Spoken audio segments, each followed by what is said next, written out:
تین چار باتیں واقعی اس رپورٹ نے اسٹیبلش کر دی کئی جگہ بڑا ڈیرنگلی. پہلی بات تو یہ کہ اس نے اس میں ایک رپورٹ میں لکھا ہوا کہ یہ پلانڈ اسیسینیشن تھی جس کو کہ ٹرانس نیشنل اس کی نوعیت تھی کہ مختلف ملکوں کے ملا جلا کے اس کو جو ہے نا بنایا گیا اور یہ پلانڈ اسیسینیشن تھی. یہ کوئی جو پہلے کہا جا رہا تھا مسنگ آئیڈینٹی وغیرہ ایسا کچھ نہیں تھا. دوسرا جو ابھی ذکر کر رہے تھے مظہر کہ یہ یہاں سے مظہر آپ فرما رہے تھے کہ اس میں تین چار باتیں اسٹیبلش ہو گئی ہیں. پہلی تو یہ کہ اس کو یہاں سے دوڑایا گیا اور لارجلی 16 FIRs تھیں وہ اسی کی وجہ سے اس کو دوڑا گیا. آپ جاری رکھیے گا. جی. اور تیسری بات جو اس میں سب سے امپورٹنٹ انہوں نے یہ کہ اس کا جو قتل ہے وہ بالکل کولڈ بلڈڈ ہے اور انہوں نے ریجیکٹ کیا ہے, ڈسمس کیا ہے اس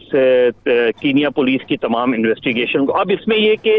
یہ بنیاد انہوں نے فراہم کر دی اور یہ وہی بنیاد ہے, حالانکہ گورنمنٹ کی کانسٹیٹیوٹڈ کمیٹی تھی لیکن اس نے میرے خیال میں کافی فیئرلی کام کیا ہے اس نے. اب یہ جو اس پہ کرمنل انویسٹیگیشن ہوگی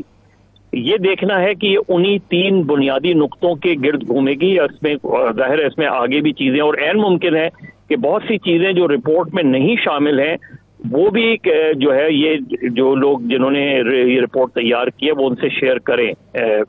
کچھ چیزیں مجھے اس کا علم ہے. میرا خیال میں کہ اگر اس کی صحیح ڈائریکشن تو اس کی سیٹ ہو گئی ہے, اب آگے اگر کوئی ایسا دباؤ نہیں آتا کہ جس کے نتیجے میں اس انویسٹیگیشن کو ہیمپر کیا جائے, اسی لیے میں نے PFUJ والوں سے بھی کہا ہے اور میرا خیال ہے PFUJ اس پہ کام بھی کر رہی ہے کہ PFUJ اس پہ اپنی ایک مانیٹرنگ کمیٹی بنائے جو اس کیس کو مانیٹر کرے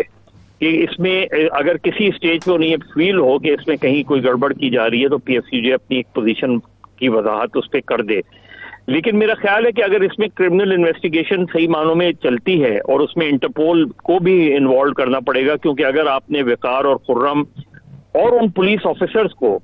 جنہوں نے یہ ایڈمٹ کیا کہ اس کے ریزن انہوں نے دوسرے دیے لیکن یہ ایڈمٹ کیا کہ وہ انہی کی گولی سے مرا ہے, تو اگر ان لوگوں کو آپ انٹیروگیٹ کریں گے, ابھی تو انویسٹیگیٹ کیا گیا ہے ان کو جو خرم اور وقار کو, لیکن اگر ان کو پاکستان لانے میں کامیاب ہوتے ہیں تھرو انٹرپول تو میرے خیال میں اس کیس کی بنیادی لیڈ آپ کو مل جائے گی کہ انہیں مارا کس نے ہے, اور اگر اب مارا کس نے ہے اسٹیبلش ہو گیا تو یہ بھی میٹ ہو جائے گی کہ ان کو کس نے ڈائریکشن دی تھی. تو میرا خیال ہے کہ ابھی تک کی جو وہ انویسٹیگیشن ہوئی ہے یا جو لیڈ ہوئی ہے وہ بنیاد فراہم کرتی, اور کافی حد تک میں نے ماضی میں بھی سلیم شہزاد, حیات اللہ, ان کی رپورٹ یا اس کی جو انویسٹیگیشن ہوئی تھی اس کو تھوڑا فالو کیا ہے.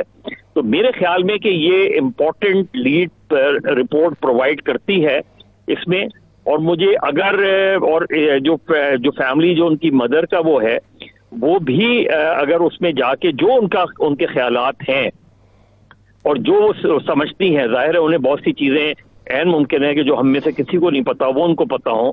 تو وہ جا کے اگر یہی بات جو انہوں نے اپلیکیشن میں کی ہے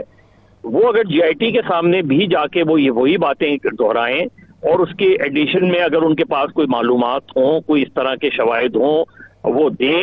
تو GIT کو نہ صرف یہ کہ انہیں سننا چاہیے, ان کا بیان کو ریکارڈ کا حصہ بنانا چاہیے. اسی طریقے سے اگر عمران خان صاحب کے پاس جو معلومات ہیں, مراد سعید مجھے ملے بھی تھے آج, ان کے پاس جو معلومات ہیں یہ ساری چیزیں شیئر ہوں اور ہم اس کو مانیٹر کرتے رہیں, کیونکہ میں سمجھتا ہوں کہ جرنلسٹوں کو اس پورے کیس کی اونرشپ لینی چاہیے اور اسے دیکھنا چاہیے, کیونکہ یہ غیر معمولی کیس ہے اور اس کو اپنے منطقی انجام تک پہنچنا چاہیے.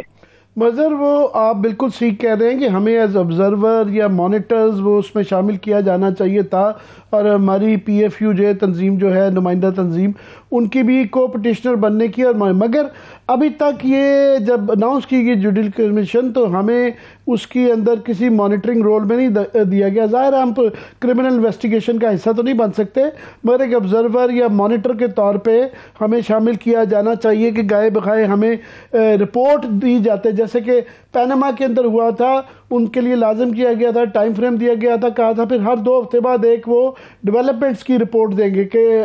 پریلیمنری جو اس کی قسطوں میں رپورٹ آتی رہی, فائنل رپورٹ آنے سے پہلے, ایک تو وہ ابھی تک نہیں ہوا ہونا چاہیے. دوسرا آپ نے بھی بات کی کہ پریشر دیکھیں گے کہ آتا نہیں، پریشر تو ہے، پریشر اتنا زیادہ ہے کہ جس طریقے سے پولیس نے اپنی مدعیت میں وارثین کو چھوڑ کے، خاندان کو چھوڑ کے اپنی مدعیت میں کروائی، اور ابھی یہ کلیئر نہیں ہے کہ ان کی والدہ کا وہ کیا جا رہا ہے کہ جی 161 164 کے تحت بیان جو ریکارڈ کیا جائے، عدالت نے کہا ہے، مگر ابھی تک رپورٹ نہیں آ رہی کہ اس کو ایف آئی آر کا حصہ بنایا گیا کہ نہیں بنایا گیا۔ میرے خیال میں ان کو ابھی تو ایف آئی آر کا حصہ نہیں بنایا گیا ہے اس کو، اور اصل چیز یہ ہے کہ چونکہ جن 3 سسپیکٹ کو، جن میں سے 2 میرا خیال ہے جو اہم ہیں، وقار اور خرم، کیونکہ پچھلے 2 مہینے سے ارشد انہی کے پاس رہ رہا تھا، ان کو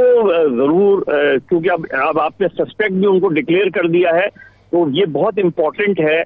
کہ ان کو اب پاکستان لانے کی کوشش کی جائے۔ وقار کے بارے میں نے سنا ہے وہ بہت انفلوئنشل آدمی ہیں، اور وہ اب تو ڈائریکٹلی بات بھی نہیں کر رہے، لیکن جو پاکستان کے انویسٹیگیٹرز ادھر گئے تھے، ان کا خیال یہ ہے کہ وقار کے جو بیانات ہیں ان میں بہت تضاد ہے، اور اسی وجہ سے انہوں نے اس کو سسپیکٹ کے طور پہ لیا ہے، اور چونکہ وہ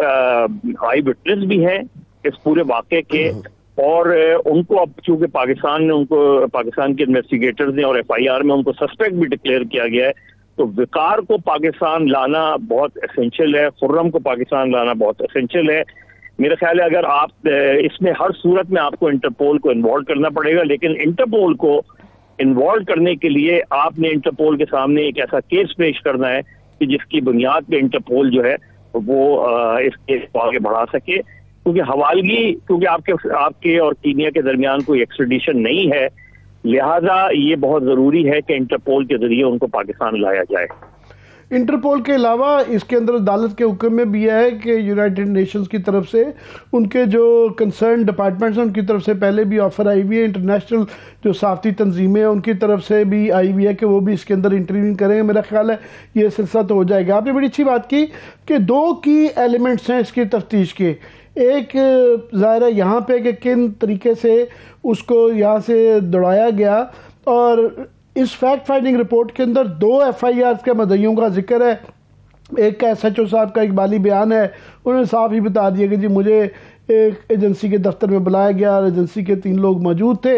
اور آپ نے مجھے یاد ہے کہ جو ایس پی ملیر صاحب ہیں، بہادر صاحب، عرفان بہادر، وہ ان کی نگرانی میں یہ ملیر میں کروایا گیا،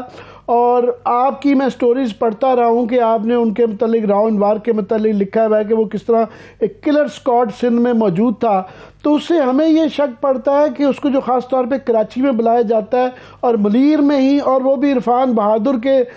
نگرانی میں، تو اس کو شاید خاص وجہ سے بلایا جا رہا تھا۔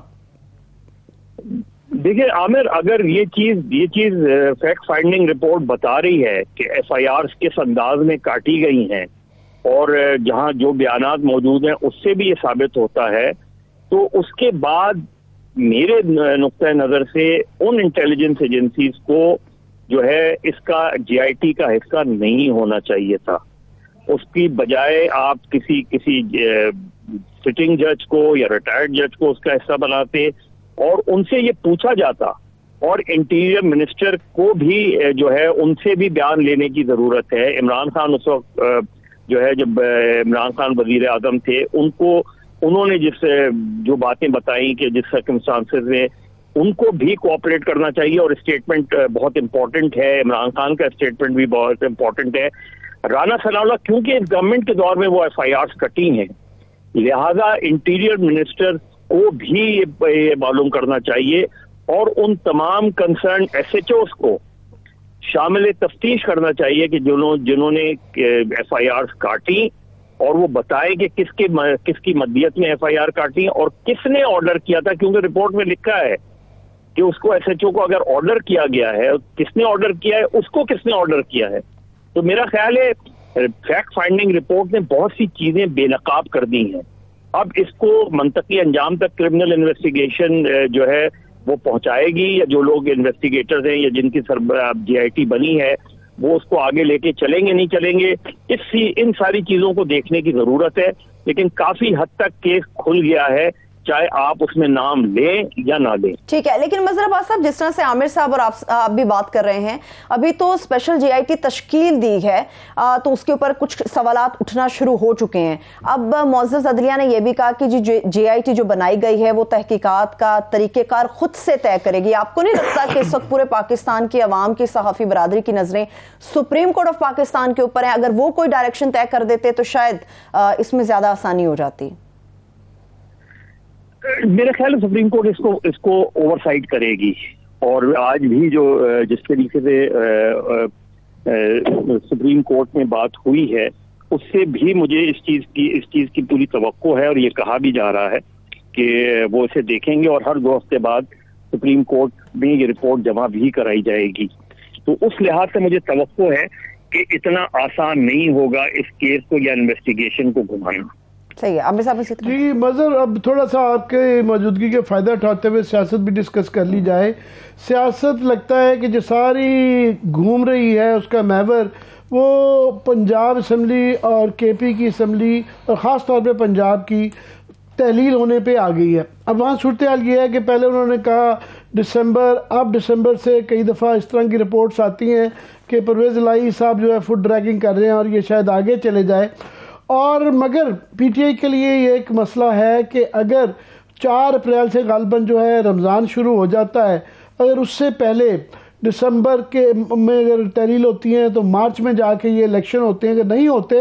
تو پھر یہ اپریل میں رمضان میں نہیں الیکشن ہو سکتے، پھر مئی جون تو آگے ویسے ہی 4 مہینے رہ جاتے ہیں. تو یہ، اور دوسری طرف سے ایک نظر آ رہا ہے کہ ملاقاتوں کا سلسلہ بہت بڑھ گیا ہے اسحاق ڈار کا اور پریزیڈنٹ کا، اور یہ کہا جا رہا ہے کہ کہیں نہ کہیں کچھ بیٹھ کے ڈیسیجن ہو رہا ہے. آپ کا کیا خیال ہے کہ وہ ٹائم بائی کر رہے ہیں، اس کو ڈیلے کرنا کہ 3-4 ماہ گزار دیں اور یہ بہت ڈیسپریٹ ہے ہو جائے؟ آپ کو کیا لگتا ہے یہ مسئلے کا حل نکل آئے گا بات چیت سے، کہیں درمیانی راستہ آ جائے گا؟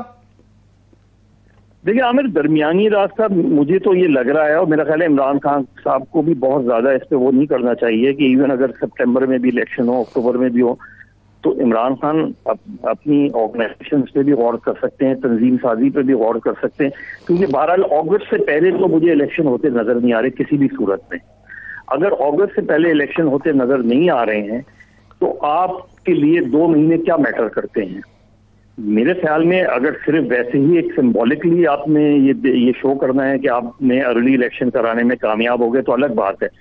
ادروائز تو میرا خیال ہے عمران خان کو اکتوبر میں الیکشن زیادہ سوٹ کریں گے، اور بجائے اس کے کہ وہ کریں کہ 1 مہینے پہلے یا 2 مہینے پہلے ہر صورت میں الیکشن ہوں، تاکہ ان کی پوری کیمپین کا ایک کم سے کم وہ منطقی انجام کہیں کہ میں نے الیکشن کرانے میں کامیاب ہو گیا.